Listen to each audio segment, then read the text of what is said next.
so I live on Kauai. I moved here a long time ago, but most people would look at me and think that I didn't have any kind of family history on Kauai. But in fact, I do. When I moved here, I didn't know anything about it, but one of my mom's cousins called me one day and she asked me if I knew about all of my cousins in Hawaii, which I didn't know. And she started to tell me about my family's history on Kauai.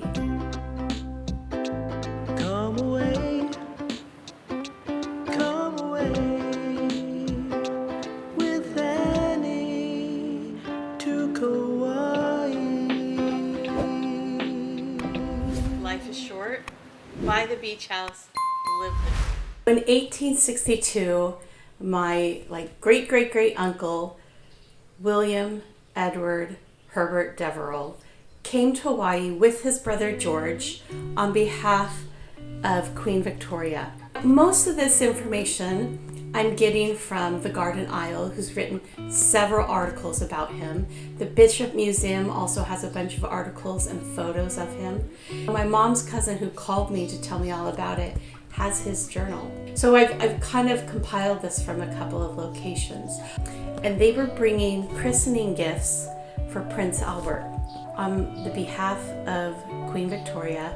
Now, Prince Albert was a young Hawaiian prince. He was the son of King Kamehameha IV and Queen Emma, who died as a child.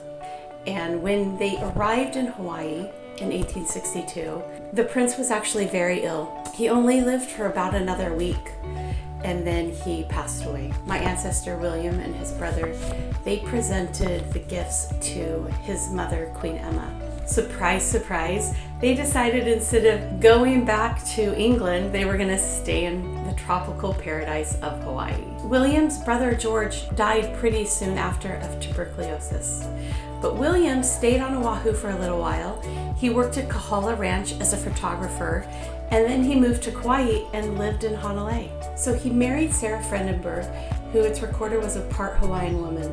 Now William, as he lives on Kauai, he becomes a naturalized Hawaiian citizen, right? This is when Hawaii was the kingdom of Hawaii. It wasn't, part of the United States. It was its own country. And so William became a naturalized Hawaiian citizen. It's recorded that he spoke fluent Hawaiian, that his Hawaiian was really great. When he initially moved to Kauai, he left Kahala Ranch on Oahu, and he came over to be the sheriff deputy under Samuel Wilcox. If you're familiar with Kauai, you probably are familiar with the Wilcox name, right? We have Wilcox Hospital. There's a lot of Wilcox things around Kauai. I consider them kind of the first Kama'aina family.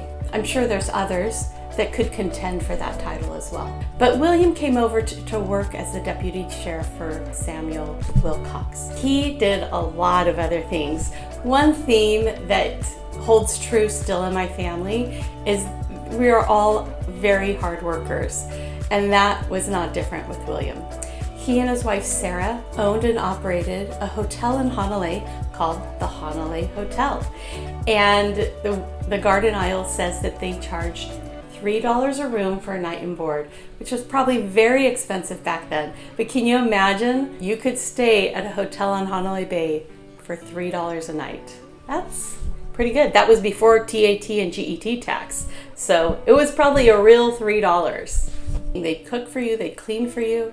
They actually had a phone line, and so people would call from Lihue, so they would have some idea as to when guests would arrive. So they ran this hotel, William and Sarah, right, the Honolulu Inn, which also had a post office attached to it, which they also worked at. William worked as a photographer, a deputy sheriff, a tax assessor, a road assessor, a coffee planter, a land manager, and a steamship agent. So he had a lot of jobs. He was doing a lot of different things.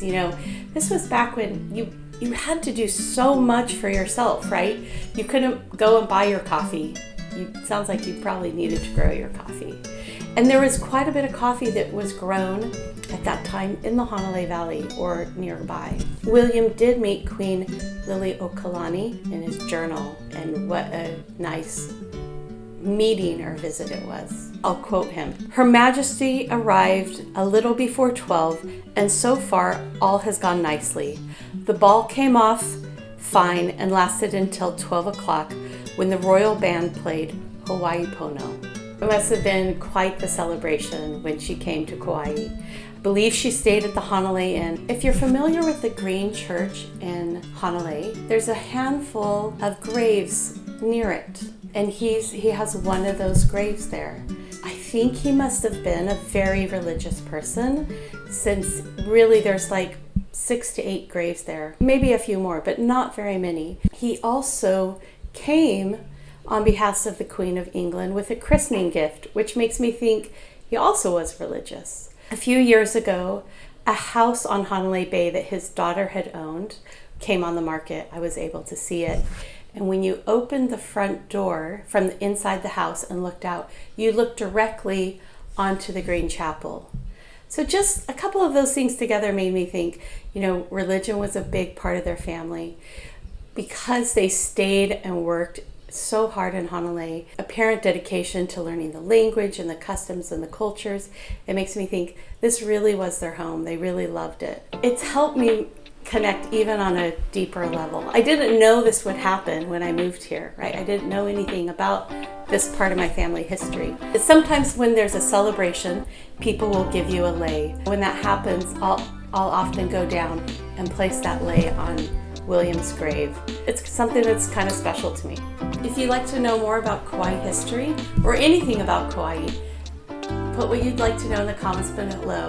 Hit the like and subscribe button and let me know what you want to hear about next.